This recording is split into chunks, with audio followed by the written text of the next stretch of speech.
All right, well, good afternoon, everyone. I have just a few things at the top. We'll get right to your questions. First, the Department of Defense continues to monitor developments in the Middle East. On Sunday, September 1st, Secretary Austin spoke with his Israeli counterpart, Minister of Defense Yoav Gallant, regarding Israel's recovery of the remains of 6 hostages in Gaza murdered by Hamas, including the 23-year-old American citizen Hirsch Goldberg Poland. The Secretary passed along his deepest condolences to the families of all of the slain hostages, and he expressed outrage at their vicious, illegal, and immoral execution at the hands of Hamas. The Secretary affirmed that Hamas leaders must be held accountable for the murder of these innocent civilians. And Secretary Austin and Minister Gallant once again reaffirmed their mutual commitment to swiftly reaching a ceasefire deal to secure the release of all the remaining hostages. A readout of the Secretary's call has been posted to defense.gov. Separately, on September 1st, U.S. CENTCOM forces partnered with Syrian Democratic Forces captured an ISIS leader and facilitator, Khaled Ahmed al-Dandal, who was assessed as helping ISIS fighters after escape from a Raqqa detention facility in Syria. CENTCOM issued a press release with additional details, so I'll refer you to that, but the operation highlights CENTCOM's ongoing efforts to support our SDF partners to mitigate threats of future escapes by ISIS detainees from SDF detention facilities in Syria and to ensure the enduring defeat of ISIS. Turning to the Red Sea, on September 2nd, Iranian-backed Houthis attacked 2 crude oil tankers transiting this vital waterway. The Panama-flagged and owned Greek-operated motor vessel Blue Lagoon 1 was struck by 2 anti-ship ballistic missiles, and the Saudi-flag-owned and operated motor vessel Amjad was struck by a one-way attack uncrewed aerial system. This, of course, follows the August 21st attack of the Greek-owned motor vessel Delta Sunyan.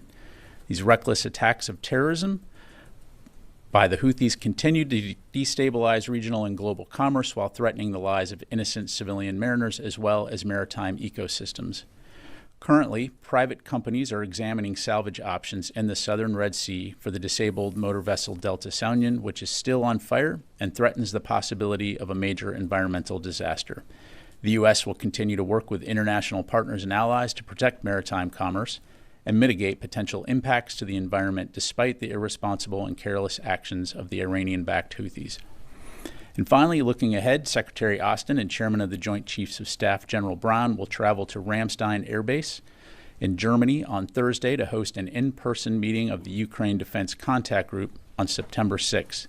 This will be the 24th meeting of the UDCG since Secretary Austin formed the international group in April of 2022. The Secretary and Chairman will join ministers of defense and senior military officials from nearly 50 nations to discuss the ongoing war in Ukraine and the continued close coordination by the international community to deliver to Ukraine the support it needs to defend itself. And with that, I'll be glad to take your questions. We'll go to AP Tara. Thanks, General Ryder. I wanted to ask about the 2 Marines who were assaulted in Turkey. If you could give us an update on their condition and speak in general about their reaction to the assault, not escalating it into something bigger, and what sort of impact it might have on future shore leave or future port visits in Turkey. Thanks for asking the question. So first of all, the 2 Marines are safe. They were aided by other Marines in the area and subsequently taken to a local hospital for evaluation as a precaution, but were not injured, and they have subsequently returned to the USS Wasp. I can tell you that local Izmir police and the Naval Criminal Investigative Service are cooperating in an investigation of the incident. No Marines have been detained by authorities, and those involved are cooperating with investigators.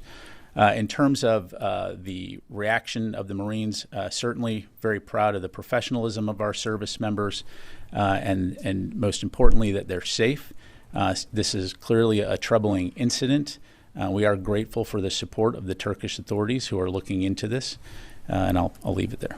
Will it have any residual impact, such as leave or the ability to go outside the gate at Incirlik? That's really a question for the local commanders and U.S. EUCOM. Of course, every situation is judged based on its own merits. Force protection is always a consideration, and any commander has the authority to make those kinds of decisions. But again, I'd refer you to EUCOM for anything on that. Thank you. Go to Idris. Over the weekend, Britain suspended 30 arms export licenses to Israel, essentially because they couldn't certify that it would be used under international humanitarian law. Does the Secretary believe that every weapon that the U.S. is providing to Israel is being used correctly under international humanitarian law?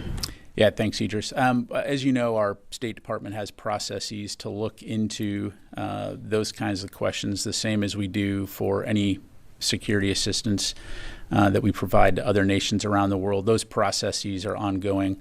As of now, we have not determined at this point that Israel has violated international humanitarian law, but those assessments, to include those of the State Department looking at allegations, are still ongoing. Just follow up. You mentioned the, I think it was the Amjad tanker.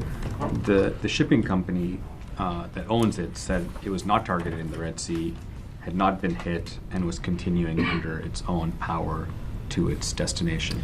So my understanding, it is continuing on. It still has the crew on. As far as any additional questions on that, I'd refer you to CENTCOM. CENTCOM statement says it was hit. Correct. But they're saying they weren't hit. Yeah. The information I have is factually correct as I know it, but of course, again, I'd refer you to CENTCOM for further details. Thank you. Joseph, and then we'll go to Carl. Thanks. Last week, we asked if the Israelis had informed you all ahead of their operations in the West Bank. The department was still trying to gather more information as to what was going on or what they were doing. Do you guys have any answers or information as to what they're trying to do? Thanks, Joseph. I don't have any updates to provide as we highlighted in the readout that we put out in the call between Secretary Austin and Minister Gallant. Secretary did convey his condolences for the 3 Israeli police officers that were killed in an apparent terrorist attack in the West Bank. Also, he expressed his concern over the rising tensions and the increased terrorist activity there. We have, of course, made very clear from a U.S. government standpoint our policy as it relates to the West Bank and when it comes to settler violence and no expansion of settlements. Just a second one on back to the Houthis. Has there? It's been about, I think, 8 or 9 months since the U.S. began strikes on Houthi targets and trying to deter further attacks. We're continuing to see those attacks. You mentioned 2 tankers that were hit. We got the So Union potentially spilling, creating an environmental disaster. Is there any reevaluation from the department to potentially alter the campaign or to change different types of military operations to further deter or to send a message or degrade further these capabilities of the Houthis? Yeah, thanks. It's a great question, and I can tell you that we're constantly evaluating the situation, and it goes back to what it is that we're working to do, which is to preserve freedom of navigation and to degrade and disrupt Houthis' capabilities. And we're doing that. We are disrupting and degrading, and you can see this in the press releases that CENTCOM puts out in terms of degrading some of their capabilities and also taking self-defense strikes to prevent missiles from launching. That said, obviously, as evidenced by what I read out earlier, some of those missiles and some of those drones are making their way through. We're going to continue to work with the international community to protect those shipping lanes. But the onus is on the Houthis, again, to look at the impact that they're having, not only in the short term, but on the long term as it relates to the environment, the economy, and the safety of those that are transiting this important waterway. So we're going to continue to keep after it, recognizing that, again, the strategic objective here is freedom of navigation through this vital waterway. Thanks. Carl? Thanks. First, to follow up with what you told Tara, you said the 2 Marines are safe. There had been some social media reports saying that 3 were assaulted. You're tracking 2. I was tracking that two U.S. Marines from the 24th Maritime Expeditionary Unit. Thank you, Pat. And then on the Russian ballistic missiles that hit the Military Institute of Communication in Poltava, I'm sorry if I'm messing that up. Does the Pentagon know where those missiles originated? And does this attack, has it shifted the thought process here at the Pentagon of potentially allowing Ukrainians to use ATACMS to hit missile sites inside Russia? Yeah, thanks. I don't have any information to provide in terms of the specific origin of those missiles, other than, again, as you highlight, these are Russian missile attacks. And again, just demonstrates the brutality, the viciousness of these assaults, to include on civilian infrastructure. And as we go into the winter, Russia targeting infrastructure, energy infrastructure, that will be vital as it gets colder in Ukraine. We have been working very diligently for a very long time now to continue to work with the international community on providing air defense capabilities for Ukraine, and we'll continue to do that. As it relates to our long-range strike policy, I don't have any announcements to make in terms of any change in policy. Okay, thank you. And just one more, is USS Georgia in the CENTCOM AOR? The USS Georgia is still underway. Thank you. Let me go to the phone here. Let's go to Wall Street Journal, Lark Seligman. Hi, Pat. Thanks for doing this. I wanted to follow up on the F-16 crash in Ukraine last week. Is the U.S. participating in any way in this investigation? And will there be any changes made to the training program after this crash? Yeah, thanks, Laura. So like any sovereign nation that has any type of incident, they would be the lead for conducting an investigation. And so Ukraine is leading the investigation, so I'd refer you to them to talk about any details associated with that. Broadly speaking, I will tell you, across the aviation community in general, and this is a generalized statement here, you're always going to learn from various incidents or engagements that get applied back into lessons learned. But as it pertains to this particular crash, I just don't have any details or specifics to provide at this time. Let me go to the room here. Eric? Yeah, but do you have an update on the 7 U.S. service members who were injured in the raid that U.S. and Iraqi forces conducted late last week? I do. What caused those injuries? Yeah, thanks, Eric. I don't have specifics to provide to you today in terms of the causes of the injuries. I'm tracking 7 total were injured. 6 have returned to duty for minor injuries, in some cases to include suspected TBI. 1 service member was taken to Launchstool Regional Medical Center for follow-on care in stable condition. And that's about all I have on that. And just as a follow-up, the U.S. Special Operations Forces took the lead in this operation, an initial attack, which was carried out over at least 2 days. And they were targeting, apparently, a very senior ISIS leader involved in the planning of external operations in the Middle East, Europe, and elsewhere. Can you identify who that leader is and how serious this operation was, given that it's pretty unusual at this point in Iraq for U.S. forces to take, at least initially, to take a lead in a mission like this? Yeah, I'm not going to have any other information to provide beyond what's in the press release that CENTCOM put out. And in that, I would underscore the fact that, again, this operation targeted ISIS leaders to disrupt and degrade their ability to plan, organize, and conduct attacks against Iraqi civilians, as well as U.S. citizens, allies, and partners throughout the region and beyond.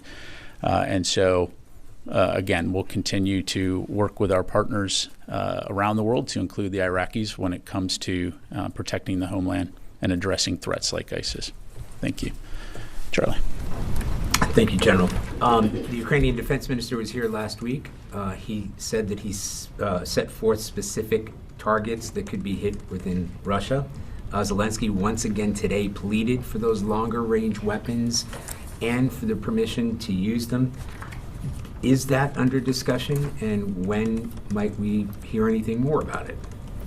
Yeah, thanks, Charlie. I don't have any announcements to make in terms of any changes in policy. As I highlighted, Secretary Austin will have the chance to meet with Ukrainian, our Ukrainian partners and international partners later this week at Ramstein, where we'll be very focused on, again, better understanding Ukraine's security assistance needs and how best to meet those. But in terms of any changes to our policy, I'm not going to have anything to provide. Again, there has been no changes. And as it relates to potential Ukrainian operations, I'm just not going to speculate or talk about potential future ops. Thanks very much. Yes, sir. Thank you, General. A quick question about the latest attack that ISIS claimed in Kabul. As you may know, yesterday a suicide attack occurred in Kabul and killed some people and injured more people. So ISIS claimed the responsibility for that. What is the Pentagon's position? Last week, I think you mentioned that ISIS is a threat from Afghanistan. Can we understand the scale of the threats that the Pentagon assessed in terms of the threats that ISIS posing against the United States national interest or the United States partners in the region, perhaps? Yeah, again, I've seen the reports about the ISIS attacks in Afghanistan. I'd have to refer you to the Taliban to talk about that. Broadly speaking, again, as I just highlighted, as it relates to Syria, ISIS continues to pose a threat, whether it be ISIS-K or ISIS in its other manifestations. So we will continue to work with international allies and partners to address that threat and take appropriate action. Thank you. Yunus? Thank you very much, General. This administration has claimed that Hamas have been largely destroyed. That's why the Israeli government can be confident in signing this ceasefire agreement. But according to the latest statements from the Israeli government, the Philadelphia corridor seems to be the sticking point. Is that also your military assessment that the retention of that corridor is key to further success or prevention of further terrorist attacks? Is that your assessment as well, just like the Israeli government's? So I appreciate the question, and as you've seen that from the White House and others, that is a point of discussion as it relates to ongoing ceasefire negotiations. What I'm not going to do, though, is provide my personal tactical assessment of the battlefield. I think taking a step back, a few things here. Number one, we fully support and recognize Israel's right to defend itself and to prevent the kinds of attacks we saw on October 7. And so I'll leave it up to the Israelis to talk about how best to do that. Again, recognizing the fact that we all want to see a ceasefire as quickly as possible and the hostages released and returned home. And so I know that will continue to be a topic of discussion within those negotiations, and I'll just leave it at that. Let me go back to the phone here. Jeff Shogel, Task and Purpose. Thank you. Military officials recently said the number of ISIS attacks in Iraq and Syria is on pace to double what they were last year. As far as the Defense Department is concerned, is ISIS a growing threat? And clarification, did you say that Georgia has not arrived in the CENTCOM AOR yet? Thank you. Yeah, thanks, Jeff. On your last question, the Georgia is still underway. Again, we'll keep you updated in terms of its location and arrival in the CENTCOM AOR. On ISIS attacks, again, it's not a monolith. And so without getting into a broader geographic discussion on all the various tenets of ISIS focused on Iraq and Syria, I think ISIS is not the threat that it was 10 years ago, but certainly something that needs to be taken very, very seriously. And as highlighted in the Central Command press release over the weekend, you have over 9,000 ISIS detainees being held in 20 SDF detainee facilities in Syria, which essentially creates a significant challenge for the international community in terms of repatriating those detainees. And so that work continues in earnest via CENTCOM and our partners in the region as well as throughout the world. Thank you. Come back to them. Yes, ma'am. Nat. Thanks, Pat. I just wanted to follow up on the questions about the deep strike capabilities for Ukraine. Kyiv claims that they need this for their offensive in Kursk. What's the U.S. view on that? Do you agree or disagree with that assessment? Well, again, I don't have any announcements to make in terms of any change in policy. The policy hasn't changed. We remain committed to supporting Ukraine's ability to defend itself and to protect its sovereign territory, as well as build its ability to deter against future Russian aggression. And so, again, we'll continue to consult regularly with our Ukrainian counterparts on their security assistance needs and ensure they have what they need to defend themselves. Thank you. Sir. Thank you very much, General. Just two questions. In 2018, I had filed a story about these two Afghan brothers. One of them was Abdul Huda, that they had cheated the Department of Defense for $6 billion, and the trial was going on in D.C. about it. Can you give me an update about that? I really don't have an update. I'd have to refer you to the Department of Justice for any questions on that. Okay. And my second question was about, and I asked you this last month as well, about the 13 soldiers that were killed in Afghanistan at the point of withdrawal. According to my journalism experience, I had suggested that another inquiry should be done, but that's again your department's decision on it. But President Trump, former President Trump, went to honor those 13 soldiers at the Arlington Cemetery. None of the current administration I saw that paid such a visit. Does that upset the Pentagon at all about the current administration? And yeah, well, thanks for the question. So a few things. First of all, Secretary Austin did issue a statement, of course, on the anniversary of the Abbey Gate terrorist attack. As it relates to Arlington National Cemetery, as you'll recall, that was a private event hosted by Gold Star family members that had invited former President Trump to that event. Secretary Austin was not invited to that, but of course, he cares incredibly deeply about our Gold Star families, as well as all of our soldiers, sailors, airmen, and Marines who served in Afghanistan, to include the 13 American heroes who died on that day. Thank you, sir. And then I'll come back to you, Charlie. Yeah, thank you, General. Going back to Iraq, this weekend when the Iraqi Prime Minister received the top U.S. Commander, General Kevin Leahy, in Baghdad, he said that the ISIS is no longer pose a threat to the Iraqi state. Do you agree with that statement? Look, I have provided my perspective on ISIS. I think it's something that we need to continue to keep an eye on and make sure that it does not resurge to the levels that it did back in 2014. Look, the Iraqi security forces have done an incredible job in terms of addressing the ISIS threat. But as I highlighted, you still have these challenges in places like Syria where 9,000 ISIS detainees, and that has to be taken seriously. So again, we'll continue to work with our Iraqi partners as well as others to address that. And in the recent joint raid between U.S. and Iraq in Anbar, the Iraqi government and even you said that the U.S. has no combat forces in Iraq. But this time, the U.S. Special Forces in Iraq led that operation against ISIS. So has the role of the U.S. forces role changed in Iraq? No, it has not. And again, this was a partnered operation. And as I highlighted earlier, the United States will work with partners and allies around the world. And if there is a potential threat against U.S. national security and partner security, we'll work together to address that threat. But no change.